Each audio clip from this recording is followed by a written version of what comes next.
Hi guys, I'm Kasha. Welcome to the channel. Welcome to our coffee times together. Today I'm bringing you the first video in a video series that I want to start because it's an idea that I wanted to bring to life in this channel, and it is basically movie recommendations based in other movies that you might have watched and enjoyed. So it is a video about if you enjoyed that, watch this. It's coffee time! So in this list, I'm going to be taking a look at 5 movies that I really enjoyed, and I'm going to give you another movie recommendation based on that. Now, finding 2 movies that are exactly the same, it's really hard. So these movies that I grouped together, it's because they had either the same vibe, the same kind of story, you know, the same kind of feeling, and I think that if you enjoyed one, you might like the other one as well. So let's start. So you know guys, and I think that I'm going to be talking about this movie perhaps too much for the rest of 2020, so I apologize for that. But the first movie I want to talk about is The Platform. This is a Spanish movie that came out. It's kind of like a sci-fi combined with horror. It's a story in which we are in a near future and prisons have changed quite a lot. And we have vertical prisons, and each cell has 2 different prisoners, so each floor. And every day there is a huge platform full of food that comes from the very top to the bottom, and because nobody controls how much the people on the top are eating, when it gets to the bottom it's basically empty, so the people at the bottom are kind of starving to death. This was a great social commentary on classes and how fast we forget when we get to the top that we were at the bottom at some point. And I absolutely loved all the gore, the atmosphere, and everything the movie achieved with a lower budget. The movie that I have paired with The Platform is Snowpiercer from 2013. I think this is a very underrated movie that I absolutely love, and it's kind of like a science fiction action movie. It doesn't have so much to do with horror, but I think it just fits so well, The Platform. In Snowpiercer, we are basically following humanity, or the rest of the humans that are still on Earth after the second ice age happened. So there are very few survivors. Everything outside is just frozen, and they are surviving inside of a train. The people at the front of the train are the wealthy ones, and at the very back is the lower class. And I absolutely loved this movie. So if you love The Platform, try Snowpiercer, or the other way around. Next is a movie that changed a little bit the horror genre, at least for me, or for what I've seen people talking about this movie, and that is Hereditary from 2018. This was the director's debut of Ari Aster, and what a debut. It is about the Graham family. So the grandma just passed away, and the granddaughter and the children are trying to uncover the secrets of the ancestry of the family. And let's say what they find is a bit darker than what they were expecting.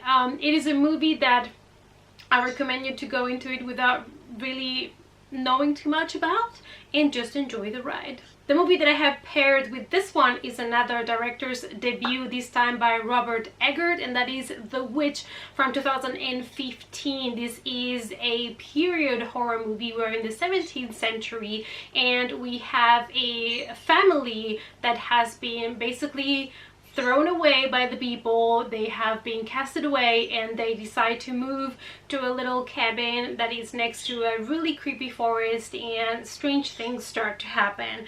I absolutely love this movie. The attention that was paid to detail is amazing, and even though it was a very slow burn, the ending made up for everything. Next we have one that I know people either love it or hate it, and that is Summer of '84 from 2018. I personally really enjoyed it. I thought it was a really well done 80s movie. It is a Canadian, actually, supernatural horror movie. It's about this kid that starts to think that the policeman that lives in his neighborhood is a serial killer, so he, together with his friends, starts to investigate this guy and figure it out what's the deal with him. I absolutely loved it, and if you loved this one, you might enjoy this other movie that you might have heard of called Fright Night. I'm talking, of course, of the original from 1985 by Tom Holland. This was his director's debut as well. And this is, again, a kid that thinks that his neighbor, his new neighbor in the neighborhood, in this case, is a vampire. And he starts telling people about it, but nobody believes him. This movie has great practical effects. I think it has aged pretty well, and I really loved it. I don't know if you guys maybe only have seen the remake, but I really encourage you to give a chance to the 85 version. The next one is one that I really loved, and it was hard to find a matching movie, but hear me out. So we have A Quiet Place from 2018, and this is a kind of horror post-apocalyptic movie by John Krasinski, and he's director, writer, and also plays one of the main roles in the movie. We are following a family in a post-apocalyptic world in which these creatures have nearly killed the whole human species, and these creatures are completely blind, but their hearing is extremely good, so they have to be as silent as possible to survive. I absolutely love the concept of this movie. The movie just felt so short because you were so invested and you were loving every little second of it, that it was just fantastic to watch. The movie that I have decided to pair with this one, and this might be a little bit also of a personal opinion because I don't think everybody loved this movie that much, is It Comes at Night from 2017. I know that they are different movies, but for me they had the same unsettling vibe, and both are movies about a post-apocalyptic scenario. So in It Comes at Night we have, again, a post-apocalyptic world in which there are very few humans remaining, and there are these two families that are kind of forced to live together to survive, and things get really weird.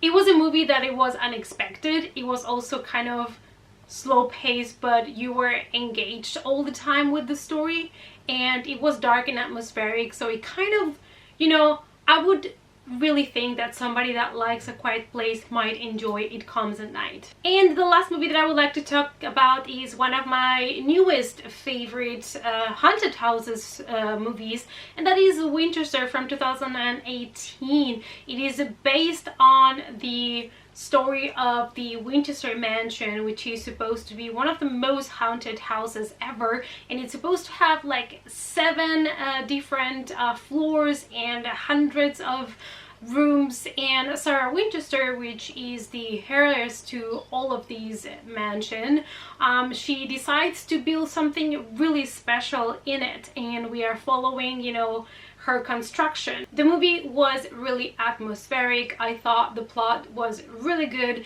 and I really enjoyed it, and I think it's one of the best haunted houses stories, just because for me it just felt so atmospheric and kind of like a gothic story. The movie that I would like to pair with this one is another supernatural ghost story, and that is The Woman in Black from 2012. We are here in the early 20th century in England, and we're following the main character played by Daniel Radcliffe, which is this widow lawyer that is going to this house and discovers that there is some kind of ghost hunting it, and I thought it was great. I really love all the shots in this kind of house, and the atmosphere in this movie was also spot on. I did not enjoy part 2 that much, sadly. I want to give it a rewatch to give it another chance, but I don't remember being really invested in the second part.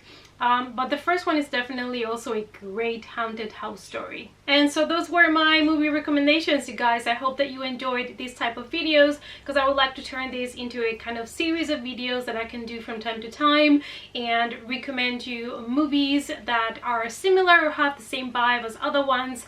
I think it's a great way of give you movie recommendations that are really mixed. So let me know down below what you thought about this video, the concept, the movies. Let's talk about it in the comment section. description. Thanks so much for watching, you guys. Please give the video a big thumbs up for support. If you want to follow me on other social media, the links are down below, and I'll see you all in the next coffee time. Bye.